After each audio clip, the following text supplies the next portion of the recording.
नमो लोये सौहरिदन्तानं नमो लोये सौहृदानं नमो लोये सौभागिर्यानं नमो लोये सौज्यायानं नमो लोये सौत्रिकावती सावनं ओंकारमिन्दु संयुक्त नित्यं जयन्ति योगिनः कामदमोक्षदं चैव ओंकाराय नमो नमः मङ्गलं भगवान् यो मङ्गलं गौतमोऽग्नि मङ्गलं कुञ्कुण्डार्यो विजेन्द्रमोसुमङ्गलं नमः समयसाराय स्वानुभूत्या चकास्ते चित् स्वभावाय भवाय सर्वाः विभाव निदाता।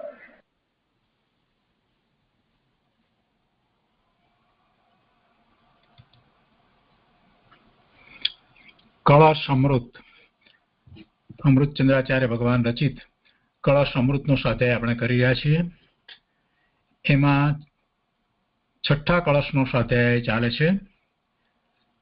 છઠ્ઠો કળશ એનો ખંડાન સહિત અર્થ, ભાવાર્થ સહિત અર્થ, અને આ કળશ ઉપર પૂજ્ય ગુરુદેવ કાંજી સ્વામીએ જે વિસ્તાર કર્યો છે તેનો ઘણો ભાગ આપણે પૂરો કર્યો છે. શેષ ભાગ આજે લઈશું. તે પછી કળશ 7નો સ્વાધ્યાય આજે આપણે શરૂ કરીએ છીએ. તો પહેલા કળશ 7 આપણે વાંચનમાં લઈએ છીએ. અમૃતચંદ્રાચાર્ય ભગવાનનો કળશ 7.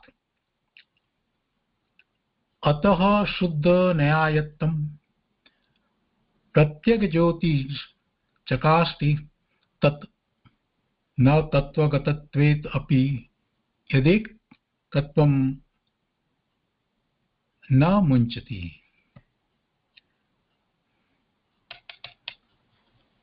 સહેજ પહેલા સામાન્ય અર્થ સમજી લઈએ અને પછી ખંડાન્વય લઈએ.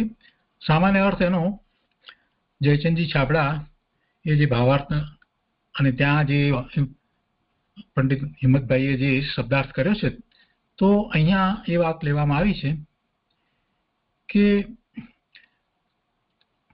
ઉપોદ્ઘાતમાં એમ કહે છે કે હવે ત્યાર પછી શુદ્ધ નયને આધીન સર્વ દ્રવ્યોથી ભિન્ન આત્મજ્યોતિ પ્રગટ થઈ જાય છે, એમ આ શ્લોકમાં આચાર્ય ભગવાન કહે છે.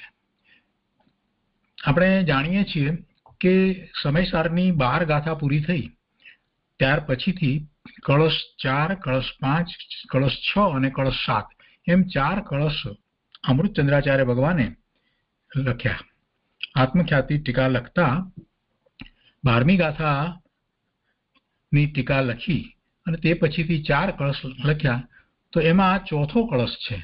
એટલે 3 કળશમાં જે વાત કરી એના અનુસંધાનમાં એમ જ કહે કે હવે આત્મજ્યોતિ પ્રગટ થાય છે, સ્વરૂપની કોઈક રીતે પ્રાપ્તિ થાય છે, એ રીતે એમની શૈલી છે અને એ જ રીતે આ કળશ લખાયો છે.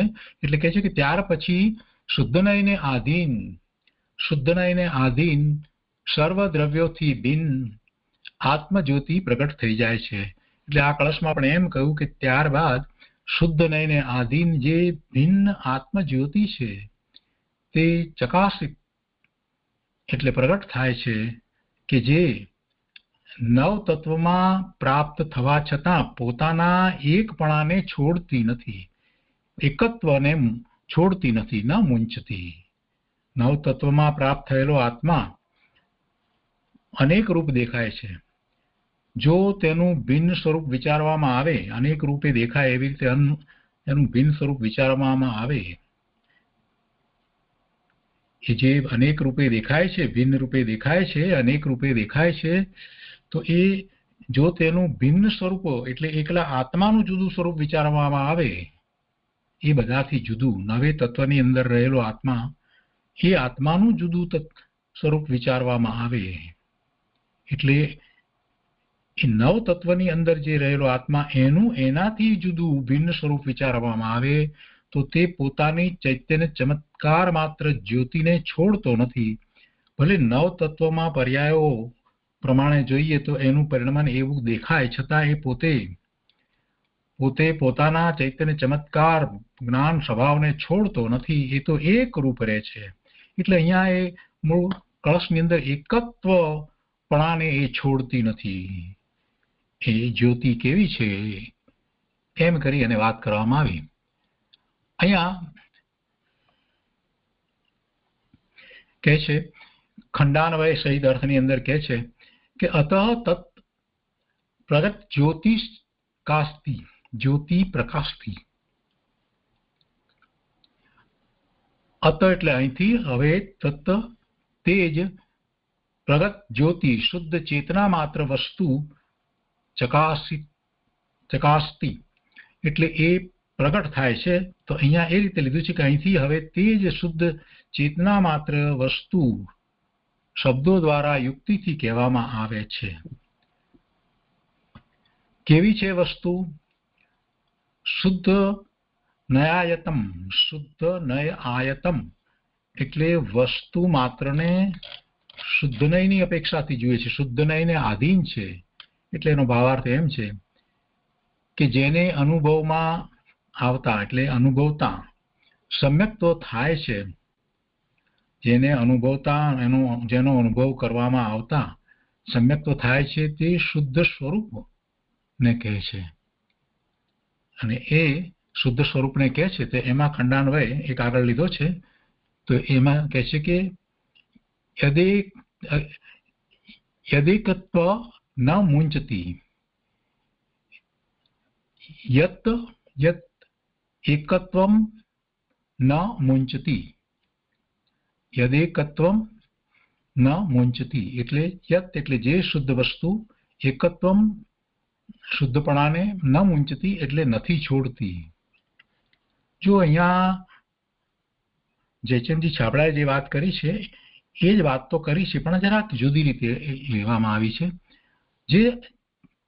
જે પ્રગટ થાય છે એવી જ્યોતિ એ શુદ્ધ નયને આશ્રય પ્રગટ થાય છે, અને શુદ્ધ નયને આશ્રય પ્રગટ થતી એવી એ આત્મજ્યોતિ એટલે એવું જ્ઞાન પ્રકાશ એ પ્રગટ થયો.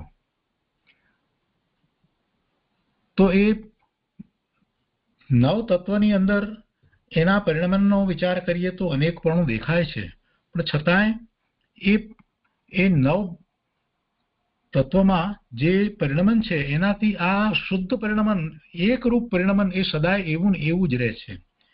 એ પરિણમન પેલામાં તો બદલાય છે, આશ્રવ થાય છે, ક્યારેક તો ક્યારેક સંવર થાય છે, નિજરા થાય છે, એ રીતે શુભાશુભ ભાવ થાય છે, એમ પરિણમન થાય છે. એ નવ તત્વની અંદર વાત કરવામાં આવી છે, પણ એ વખતે પણ આ શુદ્ધ આત્મ તત્વ એનું પરિણમન તો શુદ્ધ જ છે, એટલે એને એ છોડતું નથી.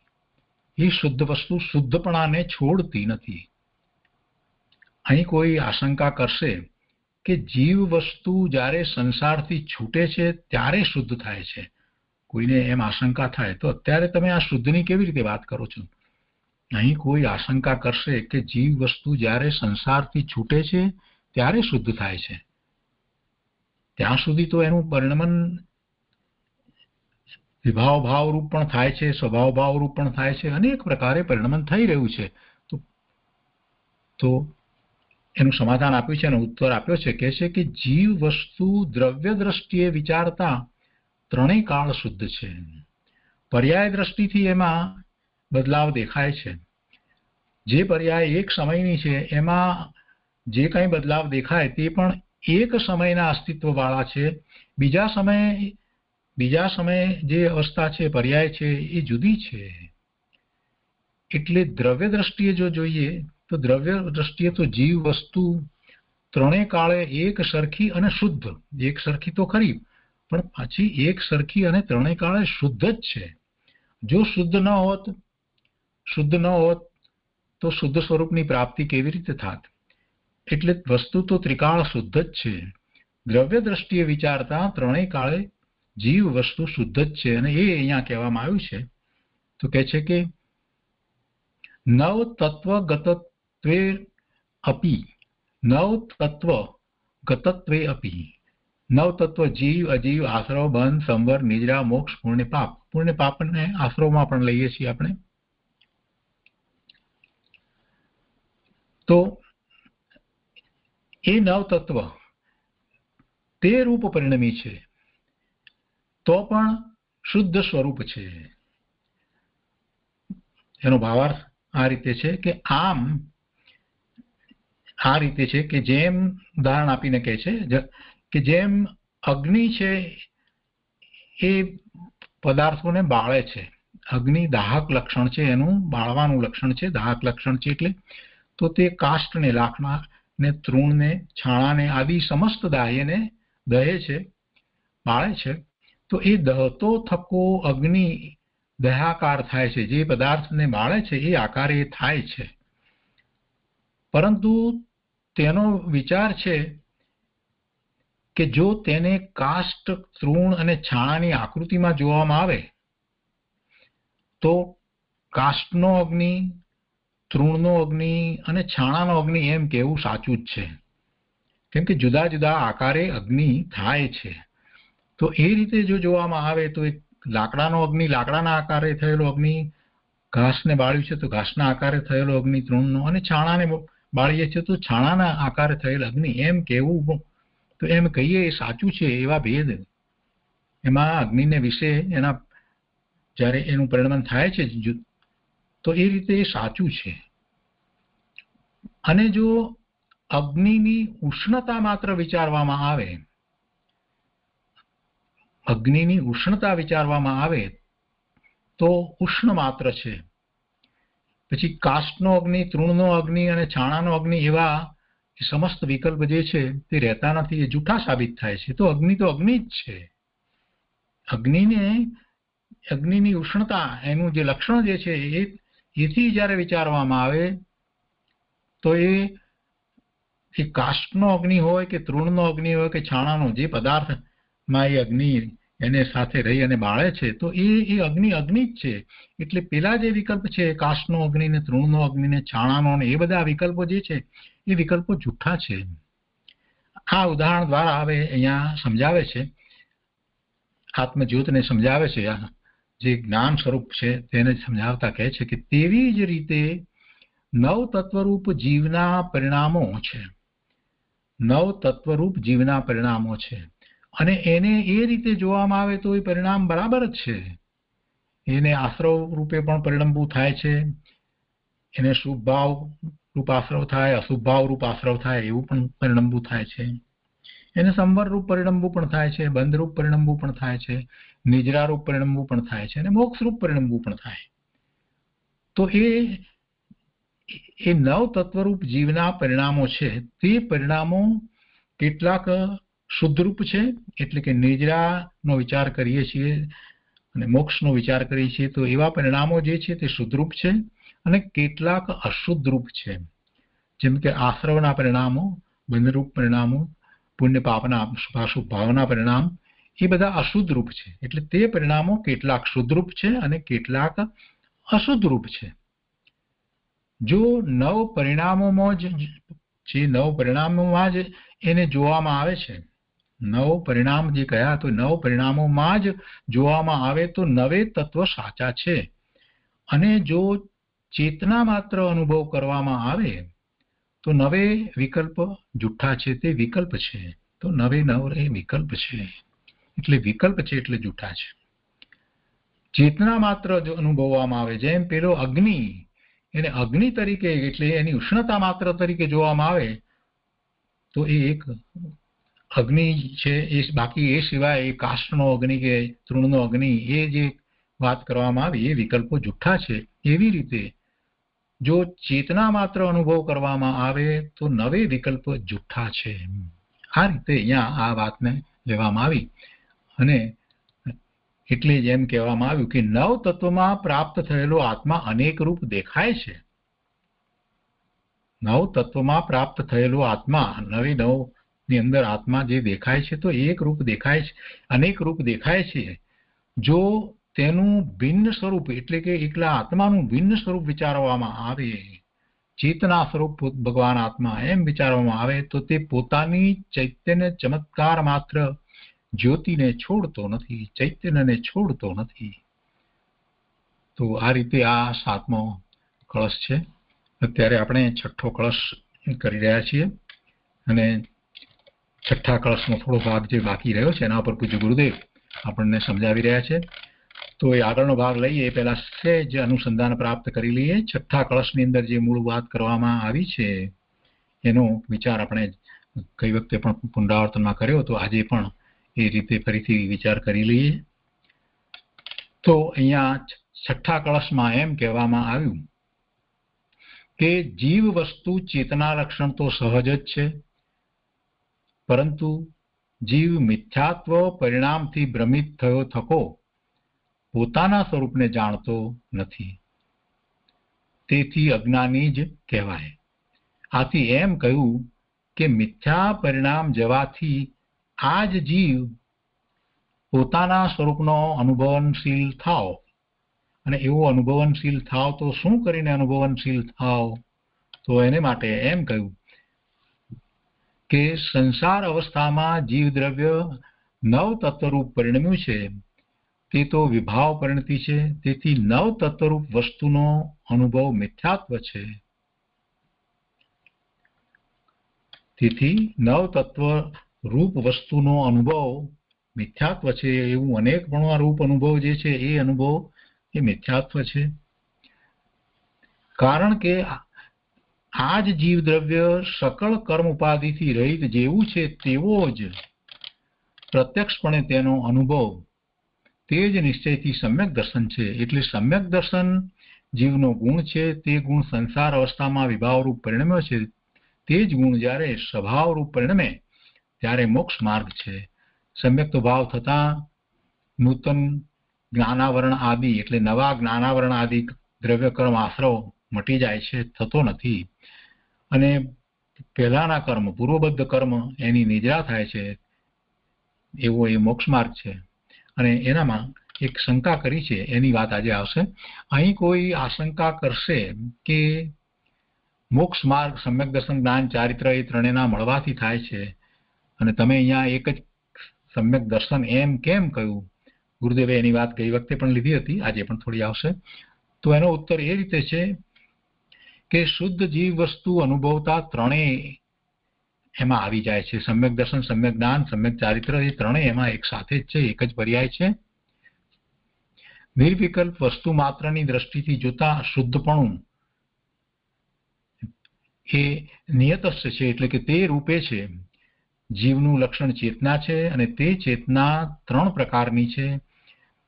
એક જ્ઞાન ચેતના, એક કર્મ ચેતના અને કર્મફળ ચેતના. તેમાં જ્ઞાન ચેતના શુદ્ધ ચેતના છે, અને એ શુદ્ધ ચેતનાની અંદર આ સમ્યક દર્શન, સમ્યક જ્ઞાન, સમ્યક ચારિત્ર રૂપ પરિણમન થઈ જાય છે. જ્યારે આ બીજા બે પ્રકારની ચેતના કર્મ ચેતના અને કર્મફળ ચેતના છે તે અશુદ્ધ ચેતના છે. એ અશુદ્ધ ચેતના છે એનો જ આસ્વાદ અનંતકાળથી જીવે અનુભવ્યો છે, અશુદ્ધ ચેતનાનો, એટલે કે કર્મ ચેતના અને કર્મફળ ચેતનાનો. એને શુદ્ધ ચેતનાનો આસ્વાદ તો ક્યારેય આવ્યો જ નથી. અને અહીંયા કહે છે કે વળી કેવી છે જીવ વસ્તુ? તો કે પોતાના ગુણ પર્યાયો સહિત છે, એટલું કહી અને શુદ્ધપણું દ્રઢ કર્યું છે. અને કોઈ આશંકા કરશે કે સમ્યક્ત ગુણ અને જીવ વસ્તુનો ભેદ છે કે અભેદ છે, તો આપણે જાણીએ છીએ કે ગુણ ગુણીનો ભેદ હોય નહીં, તે અભેદ વસ્તુ જ છે.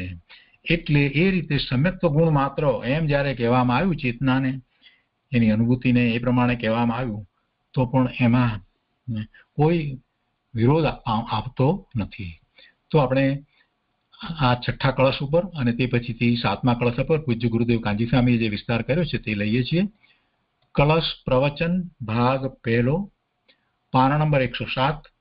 અહીંયા ચોથા પેરેગ્રાફમાં આગળ ગુરુદેવ સમજાવે છે કે સમ્યક દર્શન કાળમાં થોડી શુદ્ધ પર્યાય છે, ત્યાંથી શરૂ કરી અને ગુરુદેવ આપણને સમજાવે છે.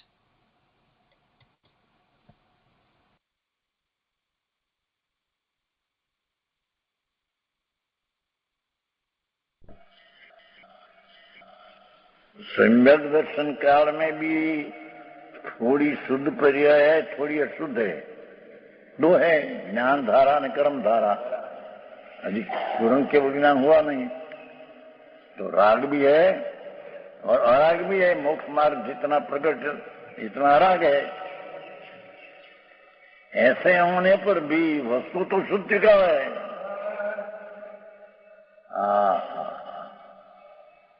सिद्ध के पर्याय पूर्ण हुई तो भी द्रव्य तो त्यातिकाल शुद्ध है, और निगूढ़ में अक्षर के अनंत में बाग में पर्याय रह गई, वस्तु तो पूर्ण है.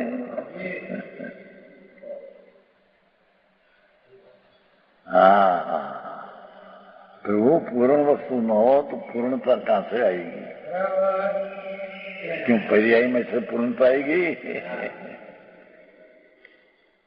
आगे पर्याय में पूर्णता, उसका लक्ष्य द्रव्य ऊपर द्रव्य देय है, पूर्ण ऊपर देय है, समकीर्ति का पूर्ण ऊपर देय है। भले वर्तमान पर्याय में अपूर्णता हो और उसका साध्य सिद्ध हो, पर देय द्रव्य हो।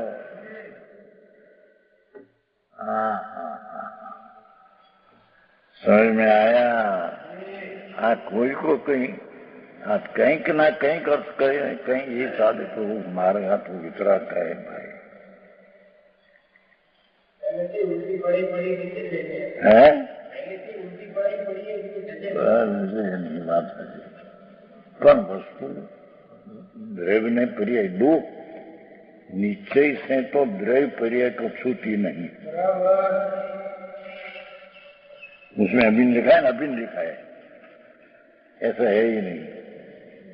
49 गाथा में समय सार 49 गाथा उसमें लिया है कि व्यक्त अव्यक्त का ज्ञान एक साथ होने पर भी व्यक्त नाम एक समय की प्रकट पर्याय और अव्यक्त नाम त्रिकाली द्रव्य, ये दो का एक समय में ज्ञान होने पर भी व्यक्त को द्रव्य अव्यक्त व्यक्त को स्पर्शते नहीं।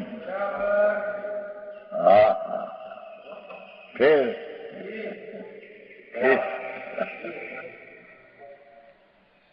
लेना है समय साथ 49 अव्यक्त लेवो न अव्यक्त लिखो। 6 द्रव्य स्वरूप लोग जो ज्ञेय है व्यक्त है, उसमें जीव अन्य है, इसमें अव्यक्त है। त्रिकाली द्रव्य व्यक्त है, अव्यक्त नो पर्याय में आया नहीं वस्तु एक बोल। कषायों का समूह भाव व्यक्त है, उससे जीव अन्य, इसलिए अव्यक्त है। कषाय भाव जो पर्याय में है ये प्रकट है, और जीव द्रव्य है वो अव्यक्त उससे भिन्न है? उससे जीव अन्य है। चित्त सामान्य में चैतन्य की समस्त शक्तियां निमग्न है, इसलिए अव्यक्त है। क्या कहते हैं कि सामान्य चेतन स्वरूप जो है उसमें जितनी पर्याय भूत भविष्य की है वो उसमें निमग्न है, डूबी हुई है अंदर। समस्त वृत्तियां भिन्न अंतर्मुख है, अव्यक्त है। क्षणिक व्यक्ति मात्र नहीं, इसमें अव्यक्त है। ठीक है, अपना ही लेना है। व्यक्तता अव्यक्तता एक में एक निश्चित रूप से प्रतिभाषित होने पर भी पर्याय और द्रव्य एक क्षण में साथ में ज्ञान होने पर भी दो ही का ज्ञान एक साथ होता है। समझ में आया? द्रव्य नाम त्रिकाल और पर्याय नाम एक समय, दो का ज्ञान एक समय में मिश्रित ज्ञान। द्रव्य ने पर्याय दो का मिश्रित ज्ञान होने पर भी केवल व्यक्तता को स्पर्श नहीं करता,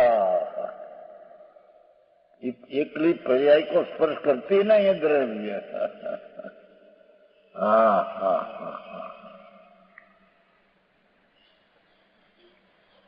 द्रव्य पर्याय को स्पर्श करती नहीं। समझ में आया? और उसमें लिया है 172 गाथा है प्रवर्तन सार अलिंग ग्रहण, उसका विश्व बोल है, उसमें ऐसा लिया है पर्याय द्रव्य को छूती नहीं। समझ में आया? अर्थावबोध रूप पर्याय विशेष द्रव्य को छूती नहीं, और प्रत्यक्ष શું કહેવાય શબ્દ કે ભૂલી ગયા, પ્રત્યભિજ્ઞાન पृथ्वी ज्ञान में प्रत्यक्ष जो द्रव्य है वो पर्याय को स्पर्श नहीं। 172 का था, समझ में आया? ये तो द्रव्य पर्याय से भिन्न है, साथ हैं तो पर से भिन्न करने को, पर अपनी बे बीच में तो दो भिन्न है। ये तो आत्ममीमांसा में आता है, धर्म ने धर्मी दो निरपेक्ष भिन्न है।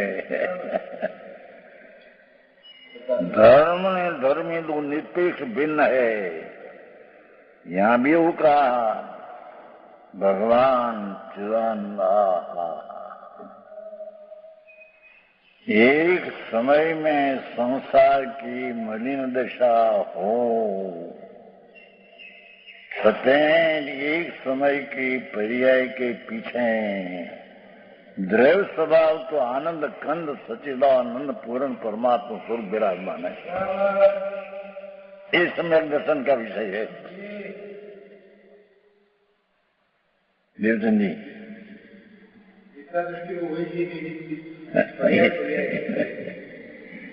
क्योंकि अनादि से पर्याय प्रकट है, उसमें उसकी रहमत है। नवमी गृह एक दिगंबर साधु होकर गई, मुनिव्रत थार अनंत बैर गृह को उपजायो, तो पण आत्मज्ञान में लेख सुख न पायो। आत्म द्रव्य है वो दृष्टि न किया, उसका महात्मा आया नहीं। पर्याय में रहमत करते करते पंच महावता भी हिसाब आया, शुक्र लिशा नवमी गिरे चले गई। अनंत बैर द्रव्यलिंगी पर आत्मज्ञान वस्तु जो एक समय के पर्याय के पीछे सारा पर्यायवान, अवस्था की पीछे अवस्थावान।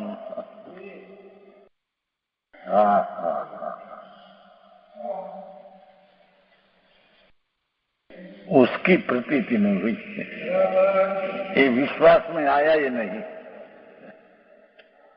पूर्णानंद का अनाथ भगवान पूर्ण प्रभु सर्वजीव परमात्मा द्रव्य स्वभाव है, सर्वजीव साधर्मी भगवान आत्मा है यार। ऐसी पर्याय में उसको अनादि से प्रतीति न आई। बाकी क्या सब पंच महावर पांच सुनती गुप्ती भगवान का समोषण में जाकर अनंत बैर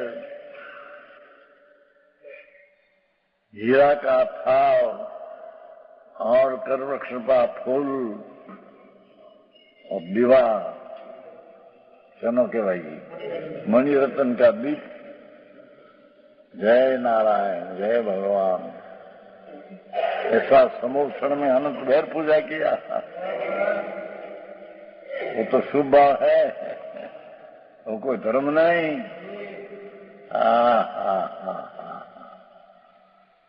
क्योंकि भगवान कुंकुंदाचार मोक्ष पावड़ की 16वीं गाथा में कहते हैं, पर दवाओ डूबई। प्रभु एक बार सुन तो सही, तेरा स्वद्रव्य सिवाय परद्रव्य पर तेरा लग जाएगा तो तेरी चैतन्य की प्रणति गति नहीं होगी, दुर्गति विकार होगा।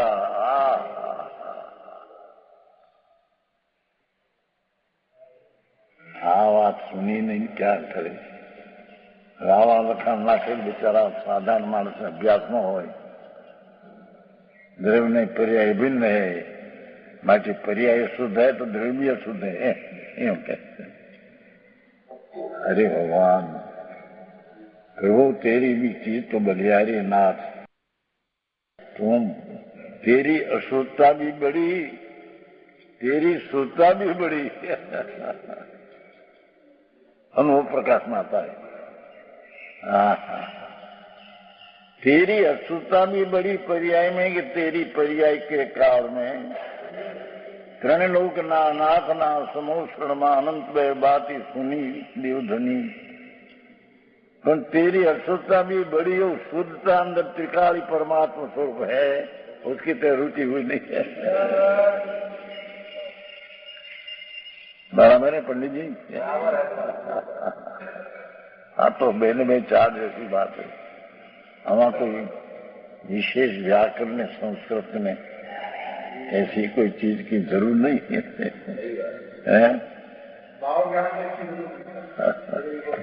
हाँ, भगवान आए तो ये कहते देखो कि चेतना वस्तु का स्वाद अशुद्ध का सर्व जीवों को अनादि से प्रकट।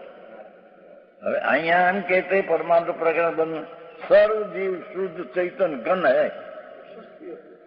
ये स्वभाव की अपेक्षा है, उसका स्वभाव ही ऐसा है।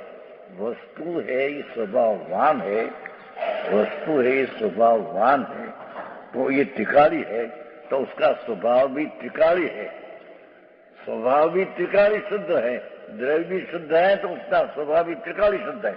इस पर्याय में सब संसार मोक्ष मार्ग मोक्ष नहीं है, सब पर्याय में है। हाँ, समझ में आया? આઈનું જૂઠું કરવા હતું અને છોકરે બચે નરેન્દ્ર કુમારે લખ્યું શું જવાબ સારું, એનો ઉત્તર જૂઠો આપવામાં આવ્યો। દ્રવ્ય પર્યાય ભિન્ન છે, હરી પર્યાય અશુદ્ધ છે તો દ્રવ્ય અશુદ્ધ છે। હરે ભગવાન, तुम भी है तो भगवान, पर ऐसी बुद्धि कहां से आई? धीरो जी, यहाँ तो कहा सर्वजीव अनादि से प्रकट। देखो, वस्तु का स्वाद सर्वजीव को अनादि से प्रकट। प्रकट शब्द पर्याय मास अनादि का स्वाद वो है, वस्तु तो है ही है?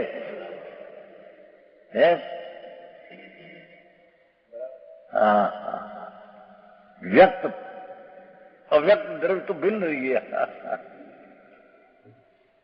व्यक्त जो पर्याय प्रकट है उसका अनादि से तेरे स्वाद पुण्य पाप का है, राग आदि का। भगवान तेरी चीज का स्वाद तेरे न आया, ये स्वाद का चीज आए बिना तेरे जन्म मरण का अंत कभी नहीं आएगा। हाँ,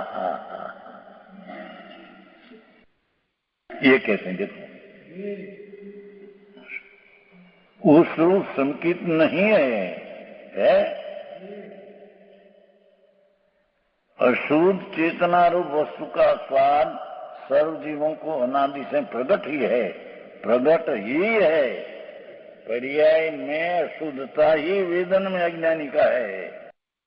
हाँ, उस रूप अनुभव संकित नहीं, ये तो मिथ्यात अनादि का अनुभव है। शुद्ध चेतना मात्र वस्तु स्वरूप का आस्वाद आवे तो संकित है।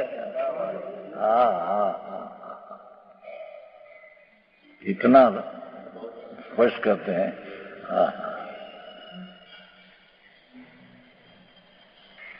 अंदर भगवान आत्मा आनंद कंद अतीन्द्रिय आनंद का रस कंद पड़ा है, उसकी सन्मुख होकर अतीन्द्रिय आनंद का स्वाद आना, उसका नाम सम्यक है।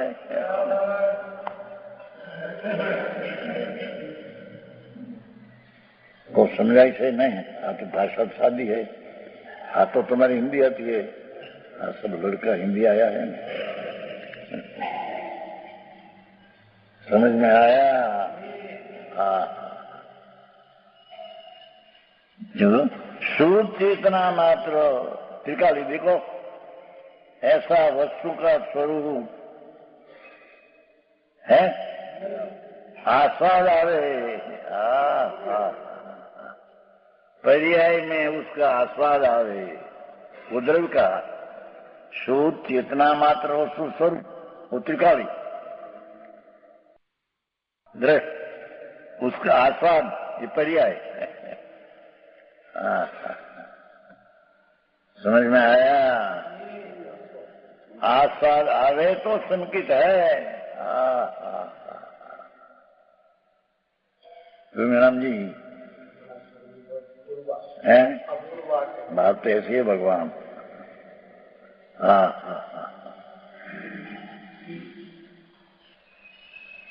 हाँ, तो वितराग सर्वज्ञ परमात्मा फरमाते हैं, नहीं कि न्याय लॉजिक में भी ऐसे ही रीते बैसे, दूसरी रीते बैसे चीज नहीं। परद्रव्य के साथ तो संबंध है नहीं, कि परद्रव्य का तो स्वद्रव्य में अभाव है, अभाव का तो स्पर्श है नहीं। ये परद्रव्य है, इस स्वद्रव्य का में अभाव है, तो परद्रव्य का तो स्पर्श है नहीं। હવે रहा पर्याय ने द्रव्य दो चीज, तो पर्याय में अशुद्ध का स्पर्श जो वेदन है, ये अनादि का संसार है। और पर्याय में जब शुद्ध त्रिकाल का स्वाद आते हैं, वस्तु तो त्रिकाल का है ना, शुद्ध चेतना मात्र वस्तु स्वरूप, वस्तु स्वरूप तो शुद्ध चेतना मात्र वस्तु है। तो दोपहर का गया चेतन, चेतना स्वभाव विकार, और उसका दो रूप, दर्शन ज्ञान, दृष्टा प्रतिभास रूप। क्योंकि जो चीज सब दूसरी है, सामान विशेष है, तो उसका दृष्टा ज्ञाता में प्रतिभास समान विशेष का होता है। दर्शन में सामान, ज्ञान में विशेष। ये चेतना का दो रूप अनादि का स्वभाव है। समझ में आया?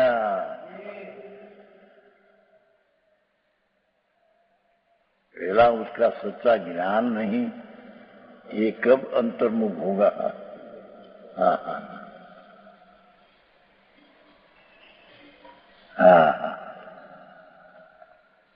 और कैसे हैं जीव वस्तु?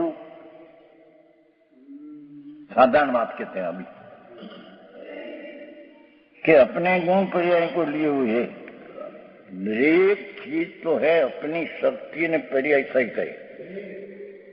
शोधने का विषय क्या है ये तो पहले बताया, पर वस्तु कैसी ऐसी बताता है।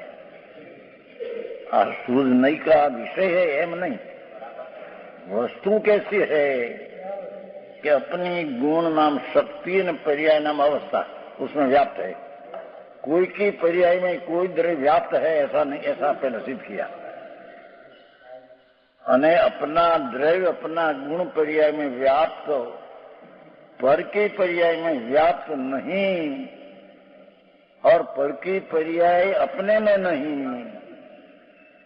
ऐसी दरेक चीज अपनी शक्ति ने पर्याय में व्याप रहा है, पर सम्यक दर्शन का विषय जो है वो पर्याय नहीं।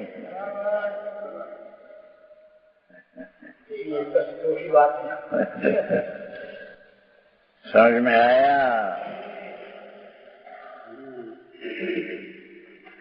प्रत्येक पदार्थ चाहे तो निरोध का हो, चाहे तो सिद्ध का हो, चाहे तो परमाणु हो, चाहे तो अनंत परमाणु का महाअचेत खंड हो, अचेत खंड आखा लोक में हो, तो सब पदार्थ अपनी अपनी शक्ति की खंड है अनंत परमाणु का, उसमें भी परमाणु जो है ये अपना गुण पर्याय में व्याप्त है। साथ दूसरा परमाणु है उसके साथ व्याप्त है नहीं है।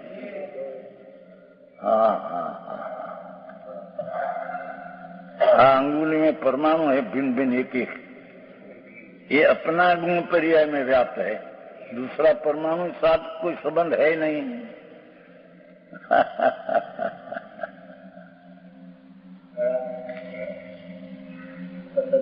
ऐसा आम वस्तु है।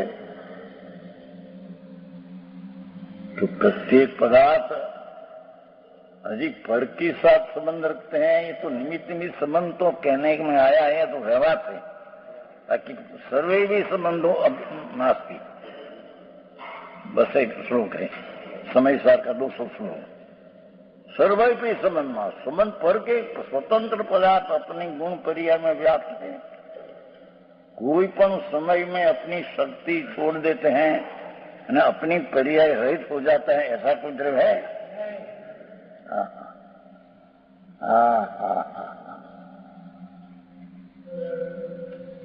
तो अनादि से प्रत्येक पदार्थ अपनी शक्ति ने पर्याय से व्याप्त है, एक वस्तु की स्थिति बताई, पण जब उसको आस्वाद आना है तो उसकी दृष्टि द्रव्य पर जाने से आस्वाद आता है, पर्याय पर रखे होने से आस्वाद आता नहीं है।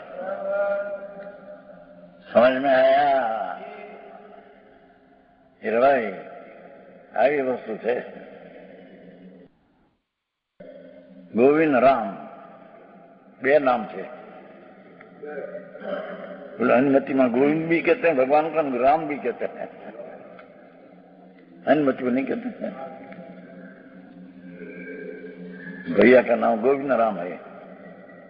हाँ हाँ, अपने स्वरूप में रमे सो राम आते हैं वो,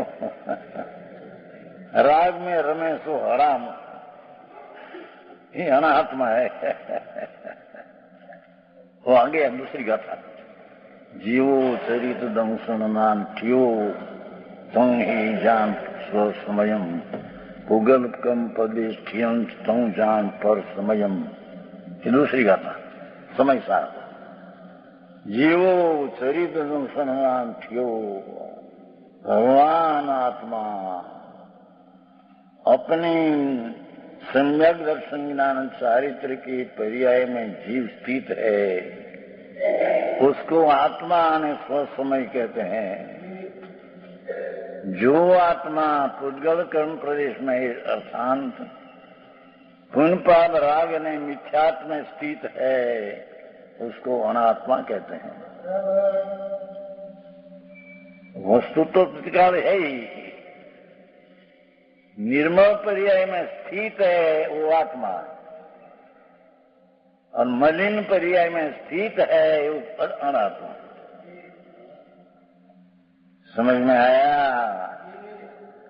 समझा ये भी भाषा से, भाषा ये जीनी नहीं, आत्मा से न भगवान। हाँ हाँ,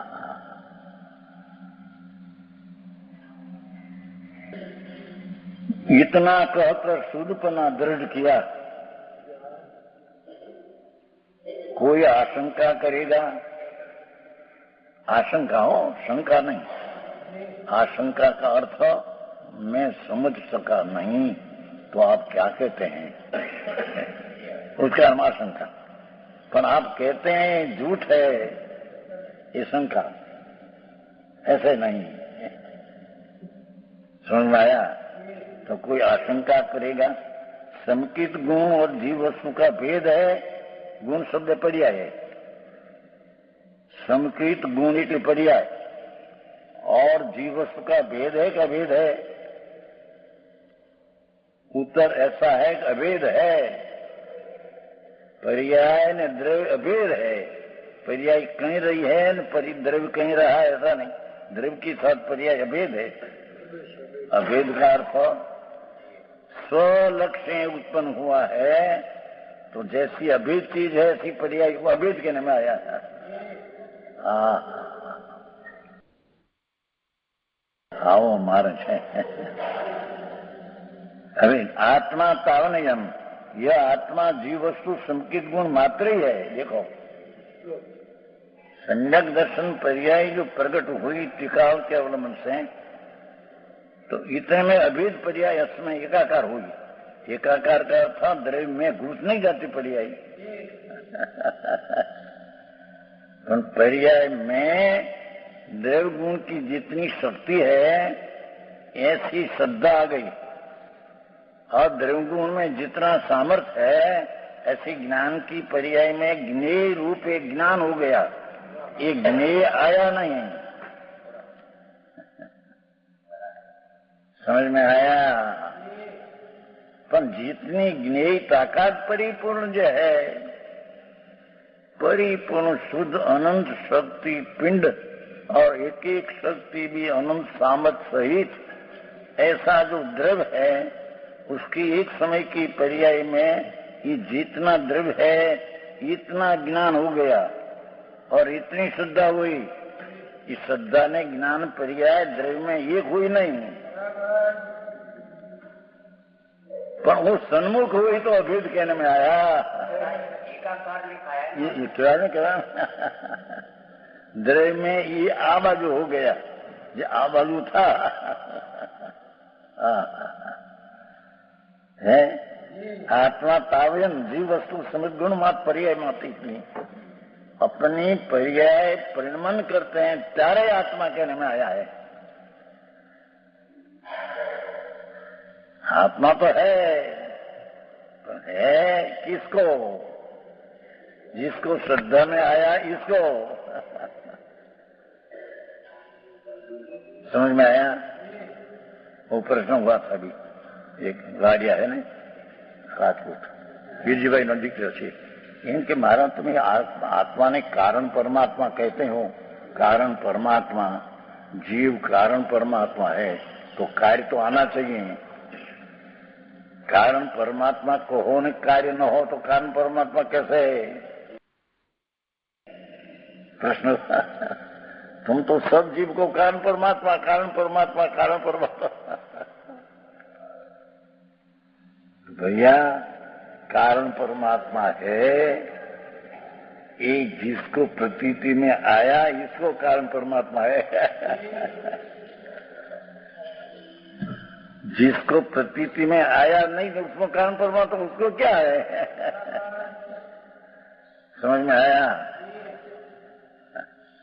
न्याय से समझना चाहिए, लॉजिक से न्याय से। भगवान का मारो तो नया बोएंगे। हाँ तो कारण परमात्मा को हो, कारण जीव को हो, परमाणु ने भी कारण परमात्मा कारण परमाणु कहा है। एक परमाणु कारण परमाणु है और पर्याय कार्य है। ऐसे भगवान आत्मा कारण परमात्मा कारण जीव है। टिकाओ कारण जीव पर कारण जीव परमात्मा की जिसको प्रतीति आई उसको कारण जीव है। प्रतीति में आया नहीं क्या है तो कारण परमात्मा क्या से आई उसको? हाँ हाँ हाँ समझ में आया? न्याय में तो समझ में आते ऐसी चीजें। हाँ हाँ माया तो सर्वज्ञ परमेश्वर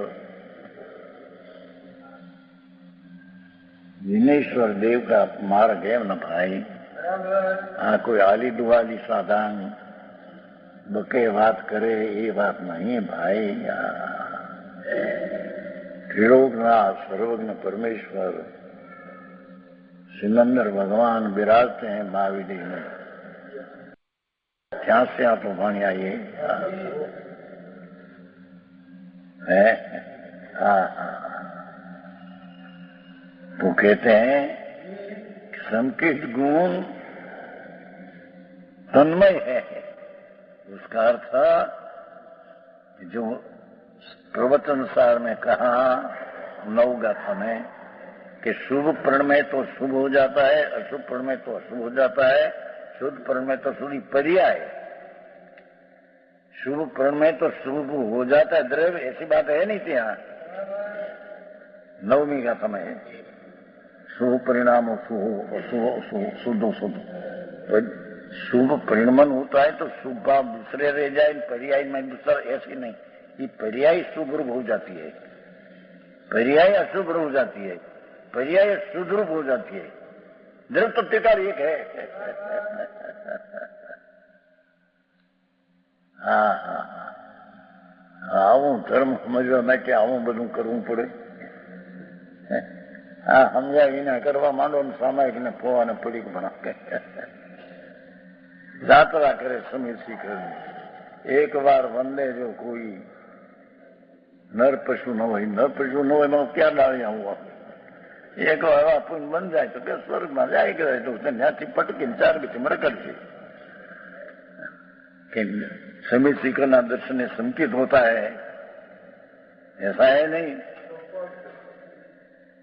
त्रिलोकनाथ ना दर्शन थी समौषण के से दर्शन ने संकेत होता है, ऐसा है नहीं। हाँ और उसकी दिव्य ध्वनि से भी आत्मा में सम्यक ज्ञान होता है, ऐसा है नहीं। हाँ हाँ सम्यक ज्ञान दर्शन तो अपना त्रिकाली विनायक भाव चिदानंद शुद्ध चैतन्य घन, उसका आलमन से होता है। भुजत्थमसिलो खलु 11वीं गाथा। होतार्थ ने आश्रय संकित होता है। टिकाव टिकाव टिकाव सत सत सत सत सत सत शाश्वत सत वस्तु, उसके आश्रय ही पर्याय संकित होता है। पर्याय है अवस्था, पर उसका आश्रय दाता द्रव्य है। आश्रय दाता हो, खरेखर द्रव्य पर्याय दाता नहीं। क्या कहा? पर्याय का द्रव्य दाता नहीं।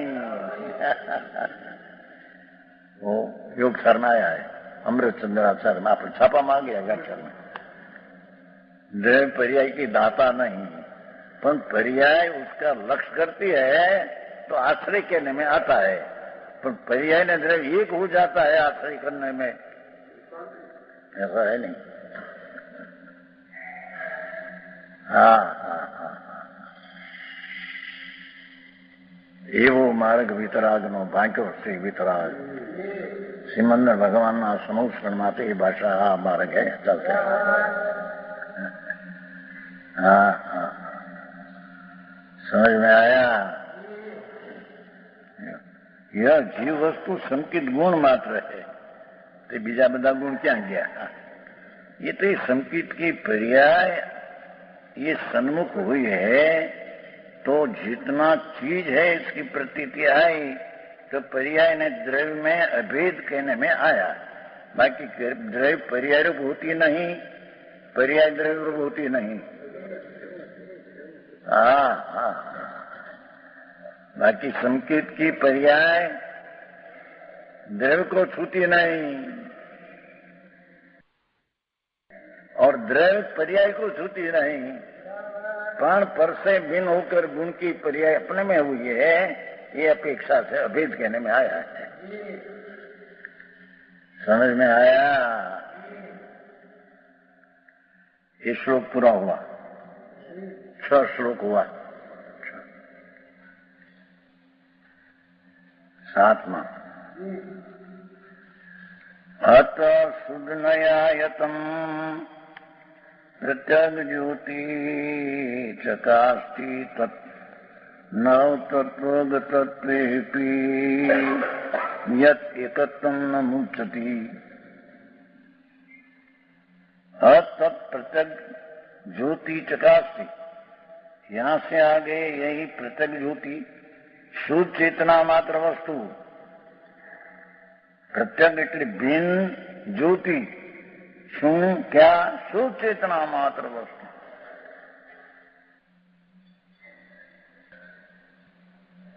शुद्ध चेतना मात्र वस्तु चकाती शब्दों द्वारा युक्ति से कही जाती है। कैसी है वस्तु? शुद्ध नयायतन, वस्तु मात्र के अधीन है। चाहे तो शब्द से कहने में आओ, पर वस्तु तो वस्तु के अधीन है। नयायतम है ना, शुद्ध नयायतम, शुद्ध नई के अधीन है। ये तो अपने निर्मल पर्याय का लक्ष्य होता है, तो उसके अधीन भान होता है, कोई दूसरा कारण उसमें है नहीं। व्यवहार के निमित्त से होता है। शुद्ध नई पूर्ति अपने से अधीन है। समझ में आया? शुद्ध वस्तु मात्र के अधीन है, भावार्थ जिसका अनुभव करने पर संकेत होता है, उस शुद्ध स्वरूप को कहते हैं। जिसका अनुभव करने पर वस्तु जो शुद्ध चैतन्य अनंत गुण का पिंड है, उसका अनुभव अनुसरी ने होना, इतना होना अपने से है, तो उसका अनुसरी ने होना, विकाली शक्ति भगवान आत्मा, उसके अनुसरी ने अंदर होना, इसका अनुभव करने पर संकेत होता है, वो शुद्ध स्वरूप को कहते हैं। ये शुद्ध स्वरूप ने कहे छे। हाँ हाँ, वस्तु मात्र अपने अधीन है, कोई के अधीन कोई है। हाँ हाँ, जिसका अनुभव करने पर संकेत होता है वो शुद्ध स्वरूप कहते हैं। यद एकत्वम न मुचती, ये शुद्ध वस्तु टिकावी शुद्धपने को नहीं छोड़ती है। जो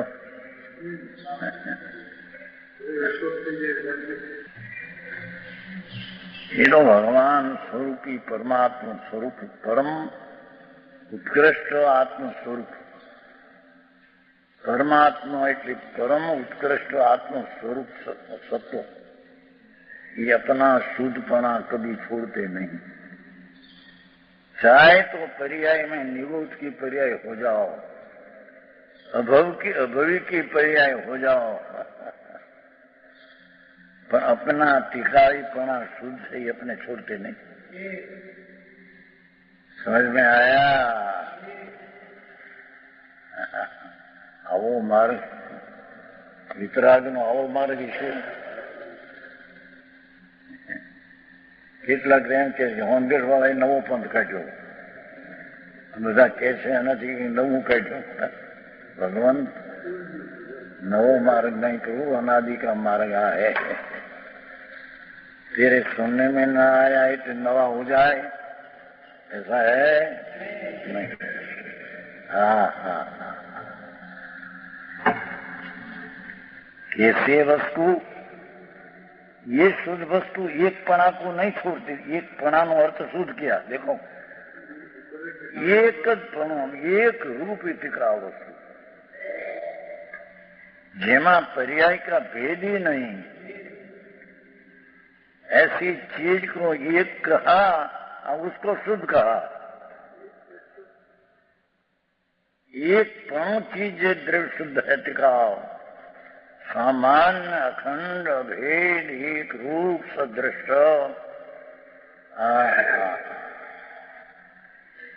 ये पुण्य पाप का भाव, पुण्य पाप उत्पाद वही का भाव है तो विसदृश है।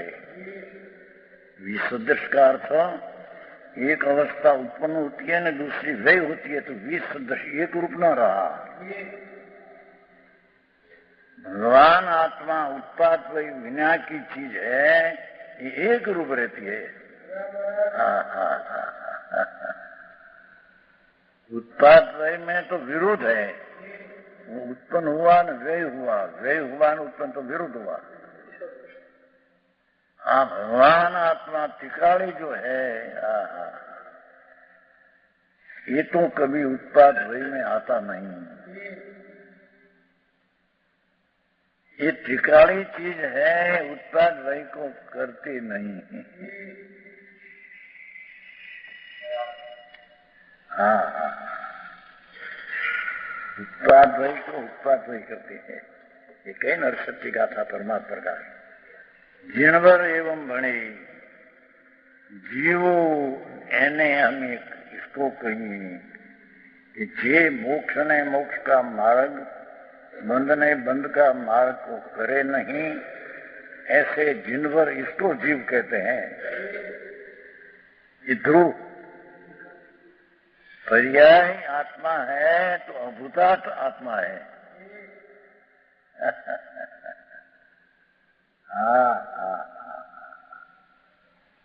विकाल की अपेक्षा से असत्यार्थ आत्मा है, गौण करके असत्यार्थ कहा है, अभाव करके असत्यार्थ नहीं। विकाली चीज है वो मुख्य कहकर सत्यार्थ कहा है।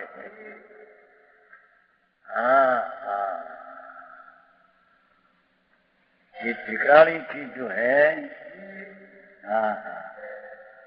ये शुद्धपने को नहीं छोड़ती। टिकाड़ी चीज है, एक पणु छोड़कर द्वैत नहीं होते हैं। ये द्रव्य छोड़कर पर्याय में आता है, द्वैत ऐसा नहीं होता।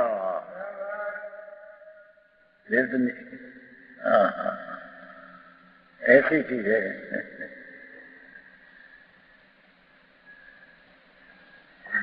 ये शुद्धपणे को नहीं छोड़ता का अर्थ एकपणा को नहीं छोड़ता, एकपणा को नहीं छोड़ता। हाँ,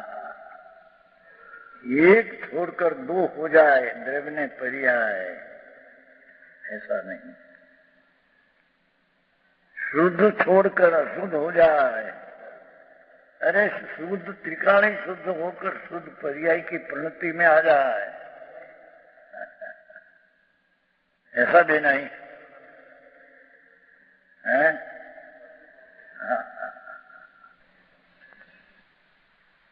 कोई आशंका करेगा कि जीव वस्तु जब संसार में छूटती है, देखो जब संसार की पर्याय से छूटती है तब शुद्ध होती है।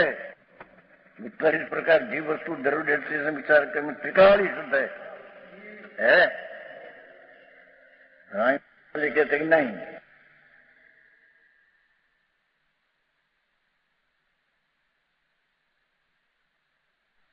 व्यास ये बच्चा कहते थे देवकी नंदन, देवकी नंदन पंडित वहीं आए थे शेठ के साथ, तो कहते सुनकर कहते थे महाराज हमारा सब पंडितों का निमित्ताधीन पठन है, निमित्ताधीन पढ़ाई है, आप पढ़ाई हमारे पास नहीं है।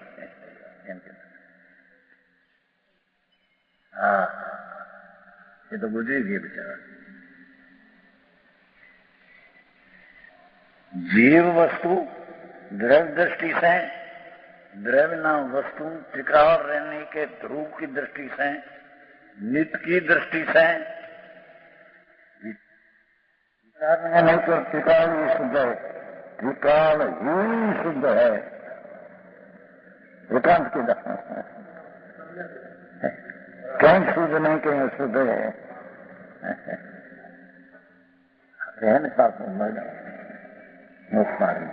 ध्रुव तो त्रिकाली शुद्ध का परिपिंड है। आता है ना, तो शुद्ध शुद्ध कैसे कहते हैं? ये तो बिल्कुल अशुद्ध पर्याय थी, ये नहीं मानते उसको कहते हैं। समझ में आया? मुस्मार में है, खबर है ना, सबकी खबर है। हाँ, तो कहते हैं जीव वस्तु द्रव्य दृष्टि, वस्तु त्रिकाल दृष्टि से विचार करने पर, इसलिए ज्ञान करने पर त्रिकाली शुद्ध है। तो आया, लेकिन नहीं मखड़ा लेके अरे भगवान आ संस्कृत ने नाम पड़े ने गुरु प्रभु कहेंगे।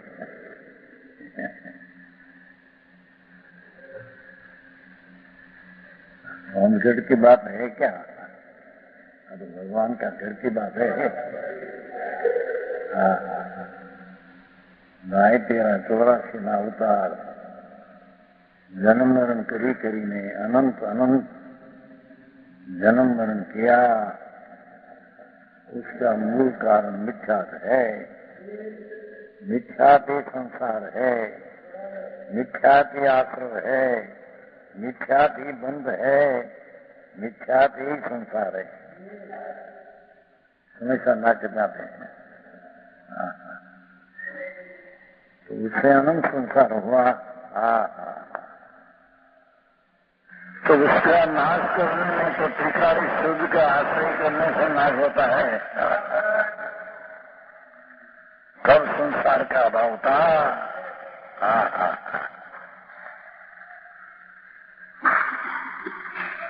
नव तत्व गति थी।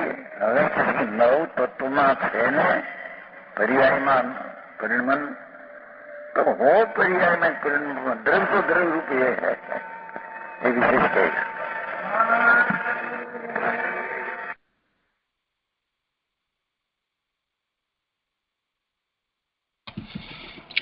આજનો સ્વાધ્યાય અહીંયા સુધી રાખીએ છીએ।